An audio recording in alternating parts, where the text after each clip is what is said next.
예수님은 제자들에게 예수님을 사칭하는 사람들이 많이 일어나게 될 것이다, 이렇게 말씀하셨고, 사칭하는 이유는 사람들을 미혹하기 위함이다, 이렇게 우리에게 예고해 주셨습니다. 그것만이 아니지요. 전쟁, 내전, 지진, 기근이 일어나게 될 것을 강조해 주셨습니다. 그런데 문제는 이런 일이 일어난다고 하더라도 세상의 끝이 아니고 이제 막 시작하는 재난의 시작이라고 하셨습니다. 그리고 그리스도인들에게는 예수님께서 이방인의 손에 넘겨져 고난과 핍박을 받은 같이 그리스도인들도 마지막 날에 공의와 해당에 넘겨져서 핍박을 당하게 될 것이고 결국은 죽임을 당하게 될 것이다, 이렇게 말씀하셨습니다. 마지막 날이 다가오면 믿음의 성도들이 기대하는 게 있지요. 그것은 바로 온 세계 열방에 복음이 증거되는 것을 기대합니다. 그것은 예수님이 그때 오셔야 하기 때문에 그렇죠. 그래서 그리스도인들의 사명은 세상 끝까지 복음을 전하는 것이다. 예수님은 바로 그것을 말씀하셨습니다. 반드시 복음이 세상 끝까지 전파되어야 예수님이 오시게 될 것이다, 이렇게 가르쳐 주셨습니다. 이런 마지막 날에 전쟁, 기근, 환난, 그리스도인들이 사람들에게 죽임을 당하고 이런 일이 우리 앞에 닥쳐진다 할지라도 끝까지 인내하라. 더구나 가족들의 손에 의해서 내가 죽임을 당한다 할지라도 반드시 인내할 것을 강조하셨습니다. 인내하는 자에게는 구원을 보장받게 되신다. 구원에 대한 확신을 약속하셨습니다. 예수님이 이렇게 말씀하신 것은 종말이라는 시간대는 반드시 오게 될 것을 강조하신 거죠. 그리고 종말에는 믿는 자나 불신자나 모두 다가 다 당할 환난을 겪게 됩니다. 그러므로 믿는 성도들에게 더욱 강력한 믿음으로 살 것을 경고하신 겁니다. 오늘 우리가 함께 나누고자 하는 14절부터 시작되는 이 본문의 말씀은 주로 예루살렘 멸망과 예수님의 재림과 관련된 예수님의 말씀입니다. 예수님의 제자들이 그 시대에 닥쳐올, 예수님 당시 제자들의 그 세대에 닥쳐올 예루살렘 종말에 관한 예고의 말씀이고, 더 나아가서 세상의 종말이 어떻게 될 것인가, 세상의 종말에 대한 내용입니다. 그러므로 본문의 말씀은 이중적 예언의 의미로 보아야 합니다. 우리 14절 보시면 이렇게 기록합니다. 멸망에 가증한 것이 서지 못할 곳에 선 것을 보거든 읽는 자는 깨달을진저 그때 유대에 있는 자들은 산으로 도망하라, 이렇게 말씀하십니다. 여러분, 멸망에 가증한 것이 서지 못할 곳에 선다. 멸망에 가증한 것이 서지 못할 곳에 선다. 마태복음 24장 15절에서는 이곳이 어디냐? 성전이라고 밝히고 있어요. 그러므로 너희가 선지자 다니엘의 말한 바 멸망에 가증한 것이 거룩한 곳에 선 것을 보거든 읽는 자는 깨달을지, 이렇게 밝히죠. 그러니까 다니엘서에 말한 바, 이렇게 표현하죠. 그러므로 다니엘서는 거룩한 곳이 성전이라고 밝혀요. 그러니까 거룩한 곳은 바로 다니엘의 선지자 다니엘을 통하여 예언된 말씀을 인용한 것이죠. 다니엘 11장 31절에 보면 군대는 그의 편에 서서 성소 곧 견고한 곳을 더럽히며 매일 드리는 제사를 폐하며 멸망하게 하는 가증한 것을 세울 것이다, 이렇게 표현하고 있어요. 이렇게 예언하셨습니다. 그러므로 오늘 14절에서 멸망에 가증한 것이 서지 못할 곳이 어디냐? 그것은 바로 성전을 가리킵니다. 성전에 서게 된다는 것입니다. 이 말씀은 실제적으로 AD 70년에 있었던 예루살렘 멸망, 그리고 예수님의 재림이 이루어질 그 직전에 일어날 징조들 가운데 하나로 예수님은 말씀하신 겁니다. 다니엘을 통해서 경고한 말씀은 실제적으로 예수님이 오시기 전 168년에 성취되었습니다. 안티오커스 에피파네스가 성전의 번제단에 제우스 신상을 만들고 유대인들이 부정하게 여겼던 돼지를 제물로 바쳤던 것입니다. 실제적으로 예수님이 오시기 전 다니엘 선지자의 예언은 그대로 이루어졌습니다. 그리고 오늘 예수님이 말씀하신 이 말씀은 예수님이 승천하신 후 로마로부터 성전에 신상을 세우도록 강요받았습니다. 그리고 실제적으로 AD 70년에 디도에 의해서 예루살렘이 멸망을 당합니다. 예수님은 지금 멸망에 가증한 것이 성전에 선 것을 보거든 이렇게 말씀하시므로 장차 예루살렘에 당할 멸망을 예고해 주신 겁니다. 여러분, 누가복음에서는 이렇게 표현하고 있어요. 군대가 에워싸이는 것을 보거든 이렇게 표현합니다. 군대가 에워싼다고 하셨습니다. 그러므로 멸망 전에 예루살렘은 군대로 포위를 당하게 될 것이다. 이렇게 말씀하고 있어요.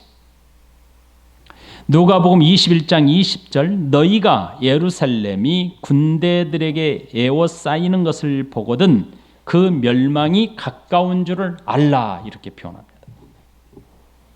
여러분, 백성들이 그토록 거룩하다고 여겼던 성전 아닙니까?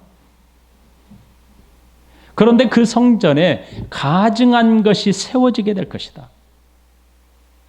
가증한 것은 바로 우상이죠. 우상으로 채우게 되어진다. 그리고 이렇게 되므로 전쟁이라는 도구를 통해서 멸망과 파멸이 이루어지게 될 것이다. 이렇게 표현하신 겁니다. 그러면서 가로로 뭐라고 하시냐면 읽는 자는 깨달을진저 이렇게 말씀하고 있어요. 이 괄호로 말씀하고 있는 이 말씀은 당시의 백성들에게 예수님이 전하시고 있는 그 당시의 백성들에게는 이 말씀을 듣는 자일 겁니다. 그러므로 어떤 학자들은 읽는 자가 아니라 듣는 자로 해석해야 된다라고 주장하는 사람들도 있습니다. 그러니까 아무튼 예수님이 전하시는 그 당시의 제자들과 백성들에게는 듣는 자는 깨달을진저 이렇게 이해할 것이고, 그리고 그 이후에 이 말씀을 기록한 이후에는 읽는 자들일 것입니다. 그러므로 읽는 자들이라고 가로 열고 닫고로 표현하신 겁니다. 이것은 자세하게 유의하여 보아라 그런 뜻입니다. 그래서 주변에 일어나는 모든 일들을 자세히 유의하여 보고 살펴보라는 것입니다. 심사숙고해라. 일어나는 일들을, 크고 작은 일들이 우리 주변에 많이 일어나잖아. 이런 일들을 자세히 살펴보아서 예수님이 예고하신 말씀을 기억하여 깨달아라 이것입니다. 이것을 강조하신 겁니다. 예수님께서 이렇게 말씀하신 이유가 있습니다. 왜 예수님은 이렇게 말씀하셨을까요? 그것은 제자들이 예수님께 와서 질문했던 것과 연관이 있습니다. 예수님 앞에 제자들이 뭐라고 했습니까? 예수님께 무슨 질문을 했습니까? 마지막 때 언제 일어날 것이요? 시기와 징조에 관한 질문을 하지 않았습니까? 그러므로 징조, 시기에 대한 질문을 했던 제자들과 주변에 있는 백성들에게 오늘 예수님께서 이 예고의 말씀을 하심으로 깨달을 것을 강조하십니다. 여러분, 가증한 것이 서게 되는 것을 보게 되는 때에는 뭐라고 하셨냐면 유대에 있는 자들은 산으로 도망하라 이렇게 말씀하십니다. 산으로 도망할 것을 명하십니다. 왜냐하면 전쟁이 일어남으로 인해서 성전에 있는 예루살렘은 더 이상 백성들을 보호하는 피난처가 되지 못할 것이라고 하신 겁니다. 실제적으로 AD 70년에 멸망할 때 그곳에 있는 수백만의 사람들이 죽지 않았습니까? 더 이상 피난처가 될 수 없다는 것입니다. 여러분, 믿음이라는 거, 잘못된 유대인들의 믿음은 대단했습니다.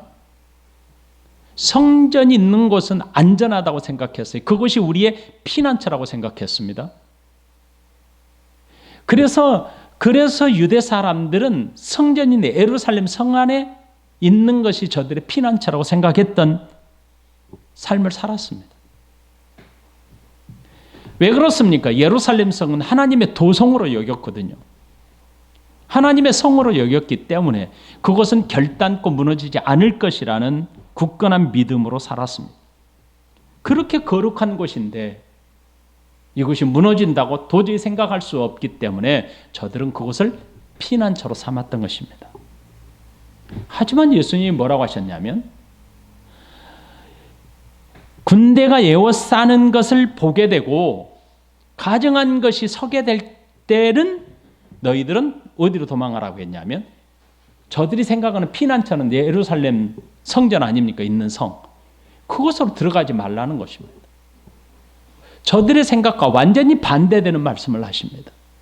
그러면서 어디로 가라고 했냐면 산으로 도망가라는 것입니다.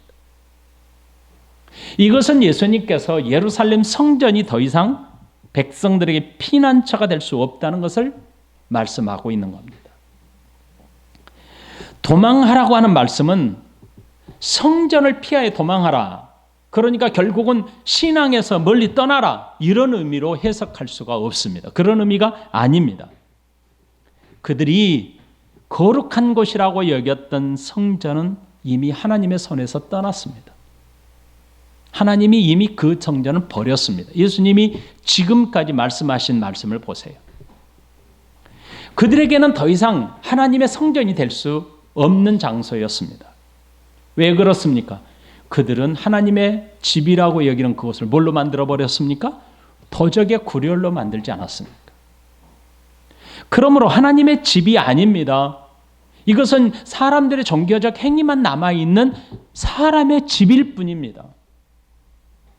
그러므로 멸망의 날에는 그곳이 피난처가 될 수 없다는 뜻입니다. 그러므로 너희가 도망할 것은 성전이 아니라 산이라고 말씀하십니다. 이 말씀을 기억하고 있던 AD 70년에 실제적으로 유대인들은, 예수님의 말씀을 기억한 사람들은 예루살렘 성으로 도망가지 아니하고 산으로 도망하는 사람들이 많았다고 합니다. 여러분, 우리는 기억해야 합니다. 우리의 피난처가 오직 하나님이시라는 사실을 결단코 잊어서는 안 됩니다. 사람이 지은 성전이 피난처가 될 수 없습니다. 오직 하나님이 우리의 피난처가 되십니다. 그래서 성경은 우리에게 이렇게 말합니다. 시편 91편 2절.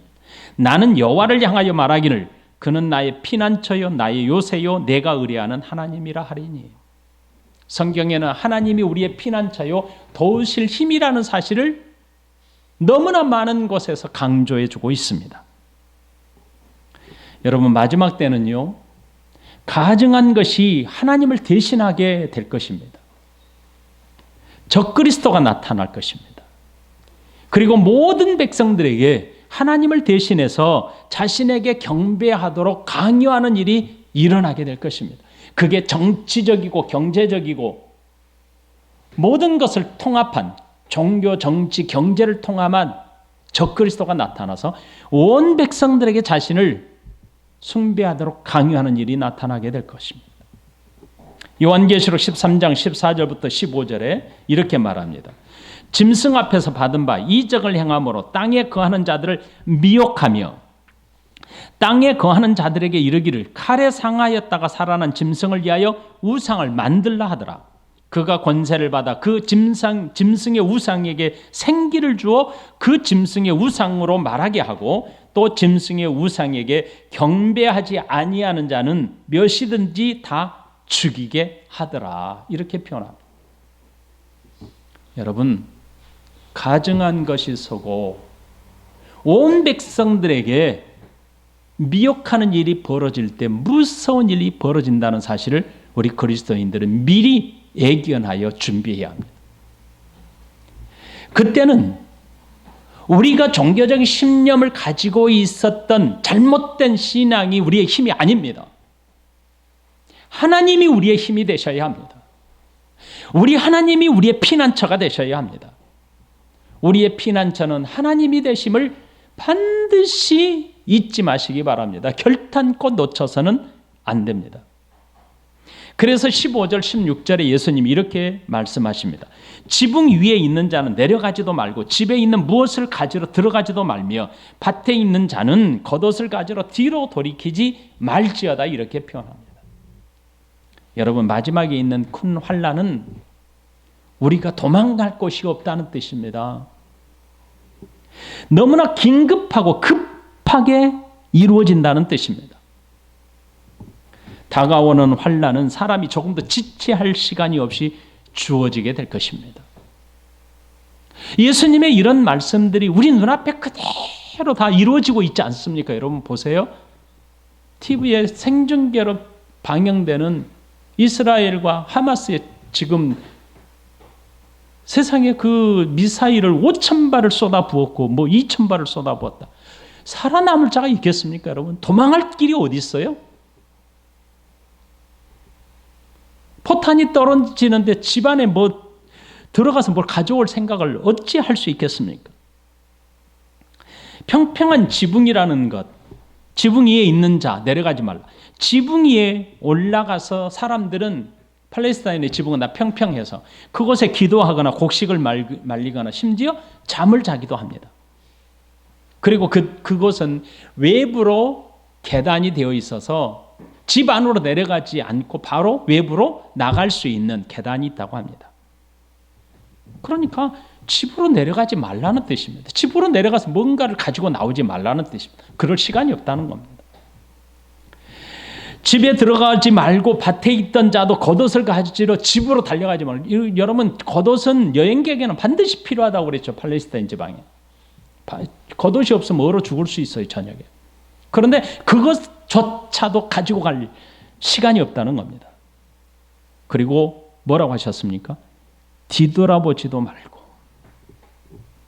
뒤로 돌이키지 말자. 뒤돌아보지도 말고 빨리 도망하라. 이렇게 말씀합니다. 여러분, 환난이 다가오는 환난은 얼마만큼 급하게 이루어지냐? 바로 15절, 16절에 있는 말씀처럼 사람에게 시간이 주어지지 않는다는 겁니다. 그렇게 급하게 이루어진다는 겁니다. 집으로 들어가 무엇을 챙겨 나올 수 없을 만큼의 급하게 환난이 찾아온다는 뜻입니다. 여러분, 세상의 종말에 다가오는 환난은 우리가 가지고 있는, 내가 보관하고 있는, 내가 강하다고 믿고 있는 그 어떤 것도 우리에게는 보배가 될 수 없고 우리에게는 힘이 될 수 없습니다. 그래서 집안에 있는 그 무엇도 내가 보물창고를 만들어놔도 양식을 많이 가두어놔도 내가 든든히 뭘 가지고 내 주머니에 채울 것 같은 그것도 내게 다가오는 환난, 우리 성도들에게 온 인류가 다가오는 환난을 결단코 피할 수 없다는 뜻입니다. 뒤돌아보는 순간 그는 죽임을 당하거나 포로가 되거나 할 것입니다. 결단코 환난을 피할 수 있는 사람이 이 세상에는 아무도 없습니다. 그러므로 예수님 뭐라고 하시냐면 피난처는 오직 하나님밖에 없다는 것을 강조하고 계신 겁니다. 17절의 말씀에 이렇게 말씀합니다. 그날에는 아이 뵌 자들과 젖먹이는 자들에게 화가 있으리로다 이렇게 표현합니다. 너무너무 무섭고 끔찍한 일 아니겠습니까? 여기에서 임신하지 말라, 출산하지 말라 이런 말을 강조하는 게 아닙니다. 전쟁에서는 가장 아픔을 겪는 사람은 여자와 어린아이일 것입니다. 그 중에서도 임신 중에 있는 여인과 젖먹이를 기르는 엄마일 것입니다. 이들은 아무리 급해도 뛰어갈 수도 재빨리 도망갈 수도 없습니다. 이것은 환난의 중함을 가리킵니다. 얼마나 무섭고 두려운 환난이 다가올 것인가를 설명하고 있는 겁니다.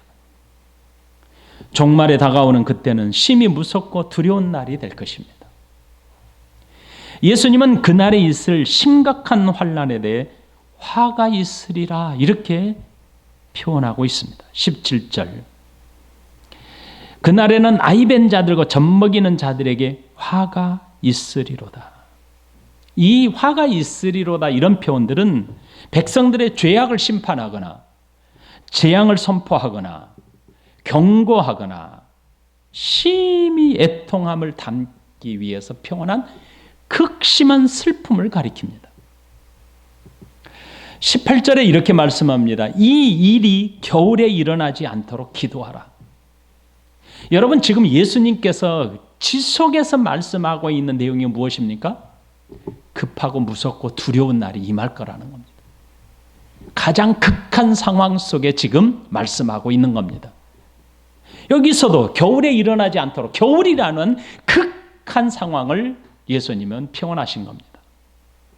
여러분, 사계절 중에서 겨울은 전쟁이나 기근을 견디기에 가장 힘든 날 아닙니까? 전쟁하는 군인들도 겨울에는 엄청 힘들잖아요.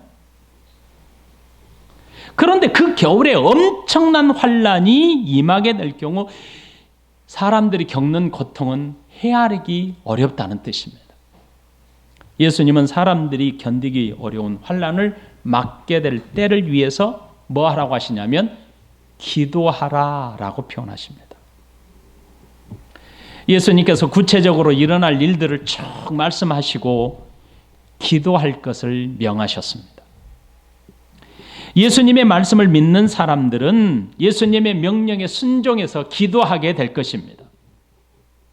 하지만 예수님의 말씀을 불신하는 사람은 기도하지 않을 것입니다. 마지막 때는 기도하는 사람과 기도하지 않는 사람들로 나뉘게 될 것입니다. 기도하는 사람은 누굽니까? 예수님의 가르친 말씀, 예수님이 하신 말씀을 신뢰하고 믿는 사람들입니다. 그러나 마지막 때일수록 기도하지 않는 사람은 예수님의 말씀을 불신하고 신뢰하지 않는 사람들입니다. 예수님을 믿지 않는 사람들에게는 견디기 어려운, 사람이 감당할 수 없는 환난을 겪게 될 것입니다.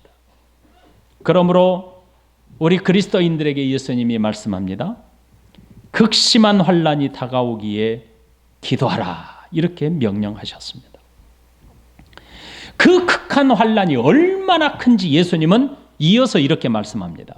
19절에 이는 그날들이 환난의 날이 되겠습니다. 하나님께서 창조하신 시초부터 지금까지 이런 환난이 없었고 후에도 없으리라. 기도해야만 환난을 견뎌낼 수 있습니다. 기도해야만 공포와 두려움을 이길 수 있다는 겁니다. 기도하지 않고 극심한 환난, 이런 크고 극한 환난을 이겨낼 수 없기 때문에 우리 그리스도인들에게는 기도가 반드시 필요하다고 하십니다. 역사 가운데 한 번도 경험하지 못했던 큰 환난을 당하게 될 것입니다. 예수님은 8절에서 뭐라고 말씀하셨습니까? 이것이 재난의 시작이라고 하지 않았습니까? 이 재난의 시작, 곧 산모가 겪는 산통의 시작이라고 말씀하셨죠. 그런데 이제는 그보다 더욱 심각한 환난을 맞게 될 것이라고 말씀하십니다. 마지막 시대에는 사람들이 겪은 환난은 고통의 한계를 넘어서게 될 것이다 라고 표현하신 겁니다. 그 환난은 인류의 역사가 시작된 이래 가장 큰 고통이라는 겁니다. 그러므로 그런 날이 우리에게 주어지기에 예수님은 그리스도인들에게 기도하라라고 명령하신 겁니다. 기도하는 믿음의 사람들을 위한 예수님의 계획 또한 말씀하셨습니다. 20절에 보십시오. 만일 주께서 그날들을 감하지 아니하셨더라면 모든 육체가 구원을 얻지 못할 것이거늘 자기가 택하신 자들을 위하여 그날들을 감하셨느니라 이렇게 표현합니다. 마지막에 있을 전무후무한 환난은 온 인류, 이 세상에 사는 모든 사람들에게 닥치게 될 것입니다. 믿는 사람이라고 해서 예외가 될 수 없습니다. 이 땅의 모든 사람들은 다 그 환난을 겪게 됩니다. 그 환난이 얼마나 크고 무서운지 주님께서 그 날들을 감하지 않는다면 결코 살아남을 수 있는 사람이 없다고 하셨습니다. 예수님은 택하신 백성들을 위해서 그날을 감하셨다고 하셨습니다. 그리스도인들은 종말에 있을 환난이 아무리 크고 두려운 날이 있다 하더라도 결코 하나님의 역사의 계획을 넘어설 수 없다는 것을 직시하셔야 합니다. 하나님은 이미 크고 극심한 환난의 날을 정하셨습니다. 그리고 자신의 백성들을 위해 역사를 주관하실 것을 말씀하고 계십니다. 그럼에도 불구하고 예수님께서 감하지 아니하셨더라면 감하셨느니라 라고 앞으로 그렇게 할 것이다가 아니고 이미 과거형으로 정하신 일로 말씀하십니다. 이것은 내가 역사를 주관하는 사람이다. 내가 역사를 주관하는 주권자임을 강조하신 표현입니다. 내가 너희를 위하여 감해 줄 게가 아닙니다. 줄 게가 아니에요. 이미 감하였다. 역사를 이미 주관하고 있다라는 뜻입니다. 그러니 하나님께서 모든 역사를 주관하고 계시는 주권자임을 강조하시는 표현입니다. 예수님은 모든 세상 역사를 주관하심으로 자신의 백성들을 위해서 일하십니다. 그러니 우리 성도들에게 예수님이 명하신 것이 무엇입니까? 기도하라는 겁니다. 우리의 구원을 확실하게 보장하신 예수님은 결단코 우리를 잃어버리지 않을 것이다. 이렇게 강조하고 계십니다.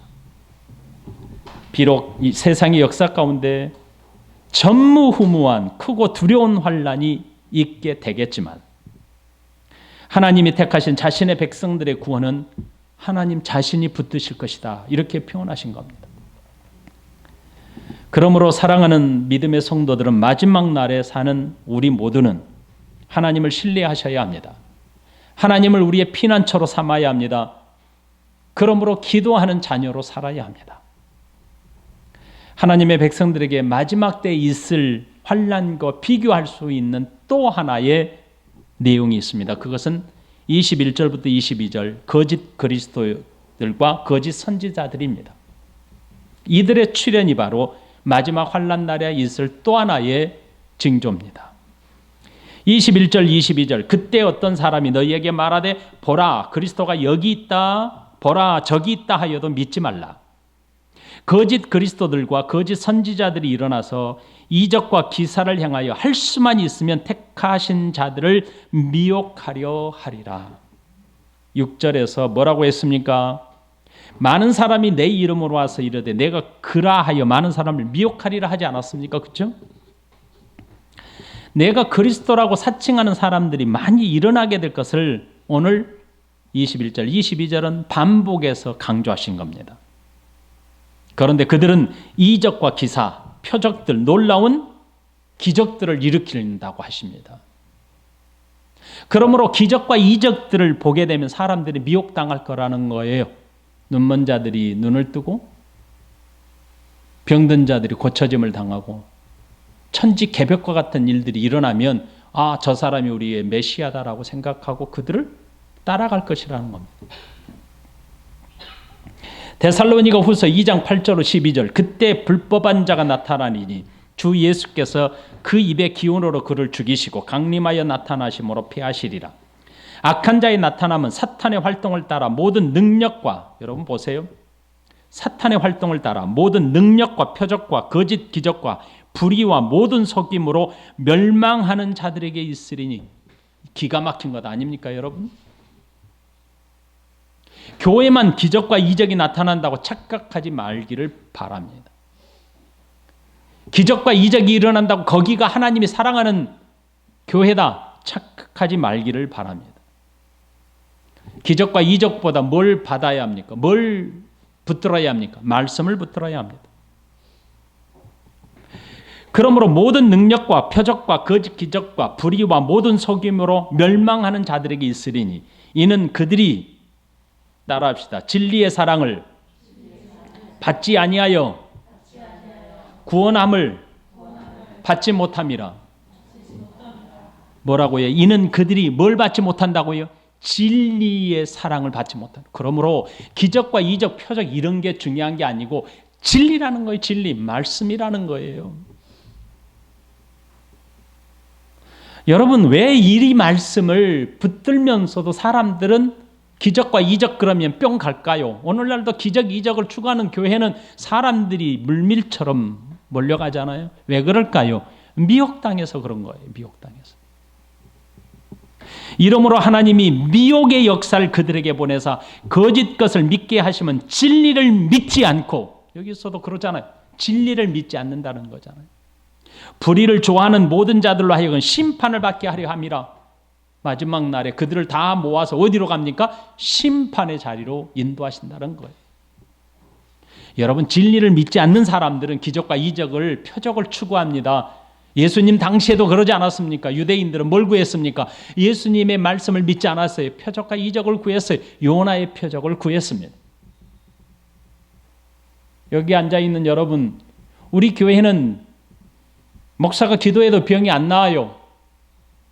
그러니까 목사는 능력이 없고 우리 교회는 거짓 교회 아닙니까? 라고 혹시라도 100에서 1%라도 가지고 있으면 여러분 착각하지 마시고 깨달으시기 바랍니다.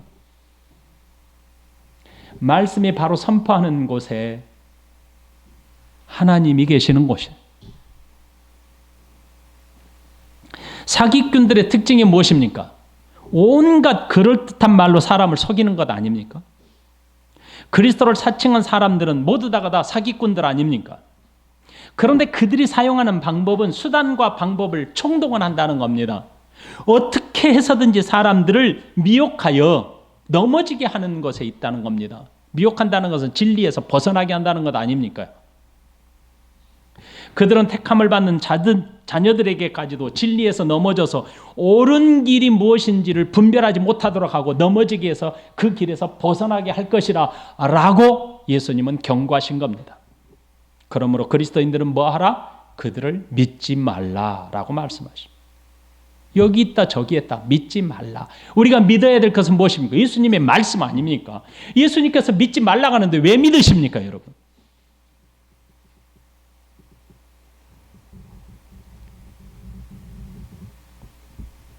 길을 가다가 당신 얼굴 보니까 오늘 로또 맞을 것 같아요. 당신 얼굴 보니까 교통사고 날 것 같아요. 진짜 여러분 로또 맞으면 그 사람 어떻게 아셨냐고 가서 별것도 다 해주고 싶죠?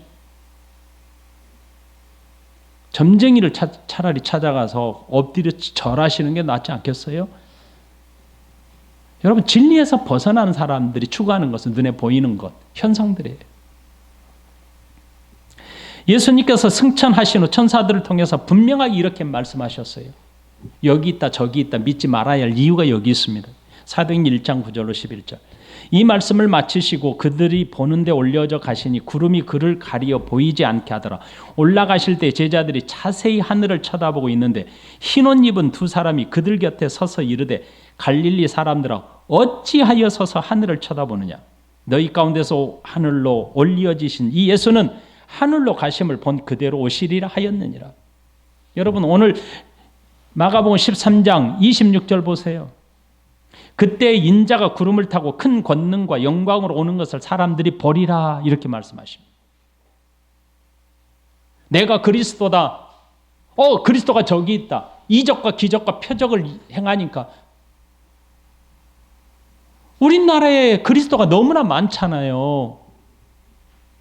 몇십만 명이 지금 믿고 다니잖아요. 그 사람이 그리스도라고. 그런데 예수님이 뭐라고 말씀하셨습니까? 인자가 구름 타고 온 사람을 봤어요? 여러분? 예수님이 승천하신 이후에 뭐라고 하셨습니까? 은밀하게 오지 않을 거라고 하지 않았습니까? 재림하실 때 영광 가운데 재림하실 때 예수님은 아무도 모르게 오지 않는다고 하셨어요. 모든 사람들이 볼 수 있도록 오신다고 하셨어요. 여기서 모든 사람은 모든 인류예요. 청주 사람만이 아니고 상당구 위에 사는 사람만이 아니고 어느 교회 사람만이 아니에요. 그 사람들만 보는 게 아니에요. 온 세계 열방 모든 세계가 일시에 동시에 그리스도께서 재림하는 것을 보게 될 것이다라고 말씀하십니다. 그러므로 미혹하지 못하도록 진리에 굳게 서라는 거예요.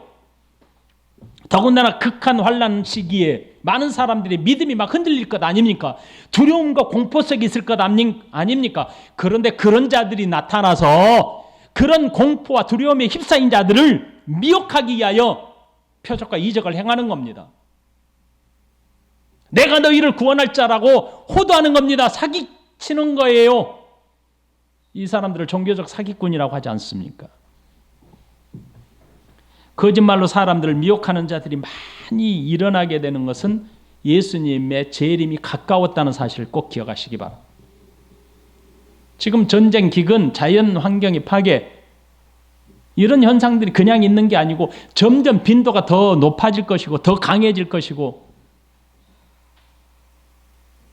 저는 기가 막힌 지난주에 뉴스를 봤어요. 러시아에서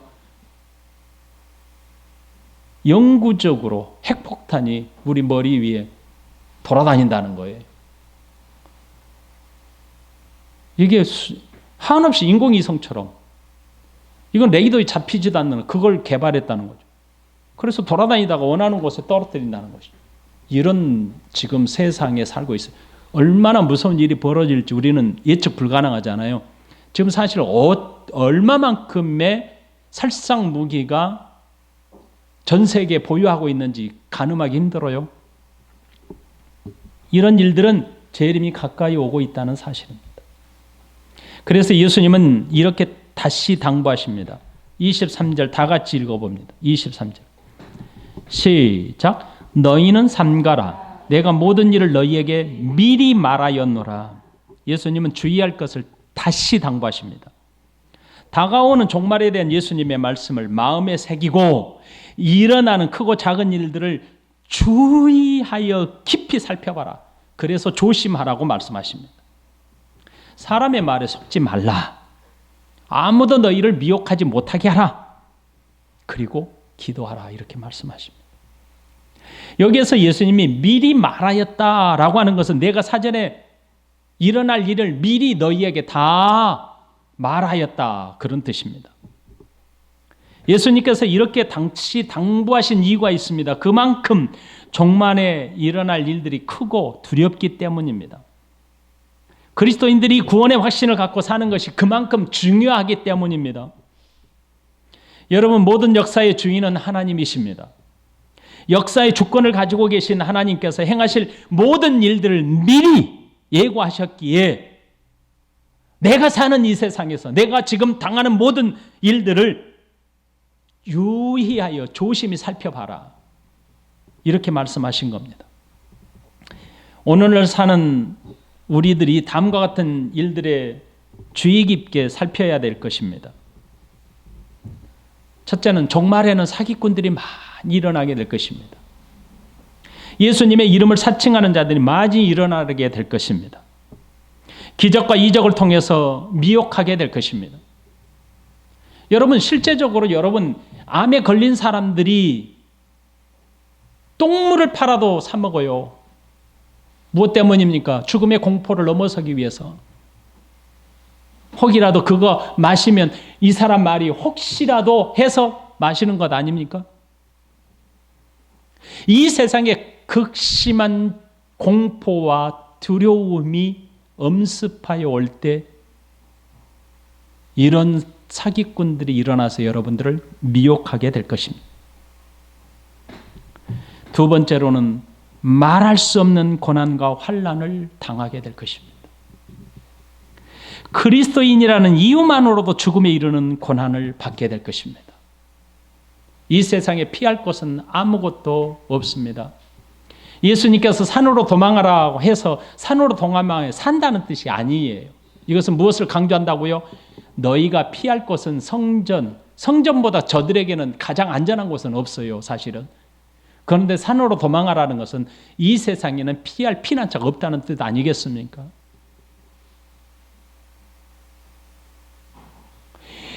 지금 러시아 우크라이나 전쟁이 터질 때에 우리는 그럴 수 없어. 세상에 지금 어느 세계, 어느 시대인데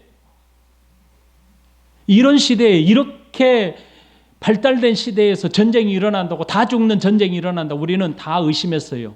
그런데 실제로 일어났죠. 지금 중동에 전쟁이 일어났는데 실제적으로 수천 발의 미사일이 오고 가는 것이 어떻게 상상이 됩니까? 한반도에서 전쟁이 일어날 수 있다는 사실을 기억하셔야 합니다. 수천 발 정도가 아니에요. 수십만 발이 한꺼번에 쏟아질 겁니다. 여러분 이럴 때 어디로 피할 수 있겠습니까? 여러분이 가야 할 곳이 어디 있습니까? 전쟁과 기근 생각해 보세요. 지진. 한순간에 땅이 갈라져서 망하는 것 아닙니까? 갈 곳이 어디 있습니까? 이런 일이 자주 일어난다는 거예요. 전염병도 100년에 한 번씩 일어나던 것이 이제는 3년, 5년 주기로 일어난다는 것이죠. 여러분들 이렇게 우리에게 다가오는 종말의 징조들, 예수님이 말씀하신 징조들이 이렇게 우리 주변에서 일어나고 있는 것을 눈으로 보고 우리가 경험하고 있는데도 불구하고 이 심각성, 예수님이 말씀하신 이렇게 강조하신 말씀을 놓쳐버린다면 어떻게 하겠습니까? 견딜 수 있겠습니까, 여러분? 이 공포를 넘어설 수 있겠습니까? 그리스도인이라는 이유, 내가 기도하는 사람이라고 해서 이 환난은 우리에게 도망가지 않아요. 그대로 다가와요. 그런데 기도하라는 것은 이것을 넘어설 수 있는 힘을 우리에게 주시겠다는, 죽음의 공포를 넘어서게 하겠다는 거예요. 그리고 세 번째 꼭 기억해야 되는 거예요. 구원의 확신을 갖도록 예수님이 말씀하셨어요. 택한 자들은 반드시 구원하신다는 거예요. 역사를 주관하신 분은 하나님이라는 거예요. 그러므로 저와 여러분들이 역사의 주관자이신 우리 주 예수 그리스도를 믿고 따라야 합니다. 진리의 말씀에 서 있어야 합니다. 말씀을 기억해야 합니다. 그러지 않으면 우리는 그 공포심 앞에서 믿음도 다 버리게 될 것입니다. 헛된 것에 미혹당하여 쫓아다니게 될 것입니다. 예수님은 여러분에게 공포심과 두려움을 이용해서 여러분들에게 믿음을 맹종하라고 하신 말씀이 결단코 아닙니다. 예수님이 하신 말씀을 보세요. 너희는 삼가라. 여기서 삼가라는 건 뭐예요? 조심해서 살펴봐라. 유의해서 살펴봐라. 그리고 내가 너희에게 말한 모든 것들을 한번 기억하여 새겨라. 내가 너희에게 이미 미리 말하였다. 이렇게 말씀하잖아요. 미리 말씀하셨다고 말씀하시잖아요. 그러므로 예수님께서 역사의 주관자이심을 20절에 말씀하시잖아요. 내가 감하지 아니하였다라면 모든 육체가 구원하지 못할 것이거늘 자기가 택하신 자들을 위하여 그날을 감하셨다. 감해 준다는 뜻이 아니라고 그랬습니까? 역사의 주관자, 이미 과거형으로 이미 그렇게 정하셨다라고 하는 거예요. 누구를 위하여? 그리스도인들을 위하여. 그러므로 기도하고 믿음을 가지고 역사의 주관자이신 하나님을 신뢰함으로 살아라. 이렇게 강조하신 겁니다. 우리 말씀 한 구절 찾아보고 마치겠습니다. 베드로전서 4장 다 찾아보십시오. 베드로전서 4장 8절로 12절입니다.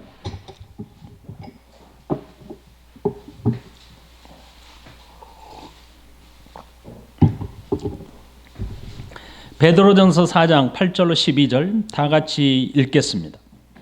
시작. 근신하라 깨어라 너희 대적마귀가 우는 사자같이 두루 다니며 삼킬 자를 찾나니 너희는 믿음을 굳건하게 하여 그를 대적하라. 이는 세상에 있는 너희 형제들도 동일한 고난을 당하는 줄 알미라. 모든 은혜의 하나님 곧 그리스도 안에서 너희를 부르사 자기의 영원한 영광에 들어가게 하신 이가 잠깐 고난을 당한 너희를 친히 온전하게 하시며 굳건하게 하시며 강하게 하시며 털을 견고하게 하시리라. 권능이 세세 무궁토록 그에게 있을지어다. 아멘. 응? 5장이에요? 예. 베드로전서 5장. 왜 안 읽나 그랬네. 다시 읽을까요? 다시 읽읍시다. 시작. 근신하라 깨어라 너희 대적마귀가 우는 사자같이 두루다니며 삼킬 자를 찾나니 너희는 믿음을 굳건하게 하여 그를 대적하라. 이는 세상에 있는 너희 형제들도 동일한 고난을 당하는 줄 알미라. 모든 은혜의 하나님 곧 그리스도 안에서 너희를 부르사 자기의 영원한 영광에 들어가게 하시니가 잠깐 고난을 당한 너희를 친히 온전하게 하시며 굳건하게 하시며 강하게 하시며 털을 견고하게 하시리라. 권능이 세세 무궁하도록 그에게 있을지어다. 아멘. 유일하게 우리에게 부탁한 게 뭐예요? 굳게 믿음을 지켜라. 미혹하지 못하도록 하라. 진리 안에 서라. 우리에게 이렇게 말씀하셔요. 이 마지막 때를 살아가고 있는 저와 여러분들, 내일이 될 수 있고 오늘이 될 수 있고 우리 10년 후도 될 수 있어요. 하지만 그날은 도적같이 임한다고 말씀하셨기 때문에 아무도 몰라요. 하지만 예수님이 말씀하신 것은 정확하게 이루어져 가고 있습니다. 역사가 하나도 변함이 없이 그대로 실현되고 있습니다. 다니엘서가 예언했던 말씀,